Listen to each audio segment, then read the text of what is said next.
नमस्कार दोस्तों, आपका स्वागत है हमारे चैनल एक्सप्लोर इंडियन कल्चर में। इस वीडियो में हम आपको कार्तिक स्नान की महत्ता और चार चिड़ियों की अनोखी कहानी सुनाने वाले हैं। बहुत समय पहले चार चिड़िया एक पेड़ पर रहती थीं। साथ रहते रहते वे एक दूसरे की पक्की सहेलियां बन गईं। कार्तिक माह शुरू होने से पहले एक दिन एक चिड़िया ने दो औरतों को कार्तिक स्नान, पूजा और व्रत के महत्व के बारे में बातें करते सुना। इन बातों को सुनकर वह बहुत प्रभावित हुई और उसने अपनी तीनों सहेलियों को कार्तिक स्नान करने के लिए तैयार कर लिया। वो चारों चिड़ियाओं गंगा जी के किनारे जाकर बस गईं।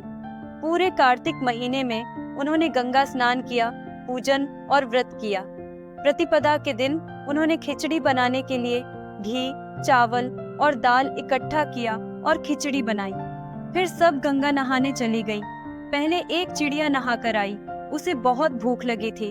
उसने खिचड़ी की भाप ली और वहीं सो गई। फिर दूसरी चिड़िया नहाकर आई। उसने भी खिचड़ी का पानी पिया और सो गई। तीसरी चिड़िया आई।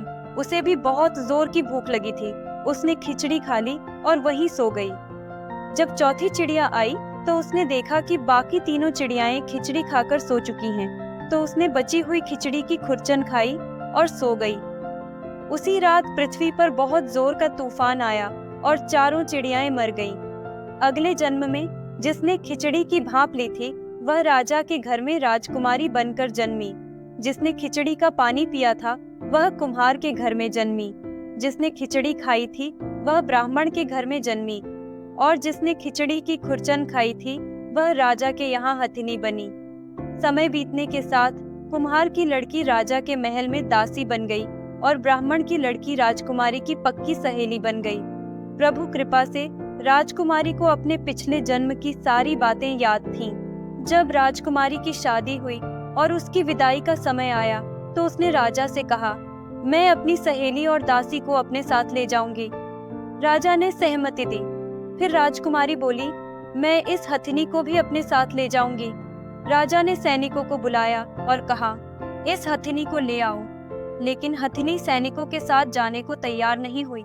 तब राजकुमारी ने हथिनी के कान में अपने पिछले जन्म की सारी बातें बताईं और हथिनी तुरंत खड़ी हो गई।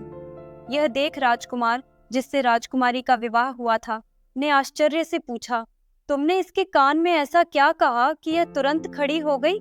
मुझे भी बताओ। तब राजकुमारी ने अपने पिछले जन्म की सारी बातें राजकुमार को बता दी।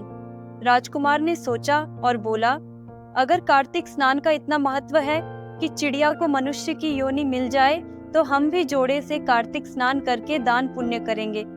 राजकुमार और राजकुमारी ने जोड़े से कार्तिक स्नान किया और इसके फलस्वरूप उन्हें इस लोक में अपार सुख की प्राप्ति हुई।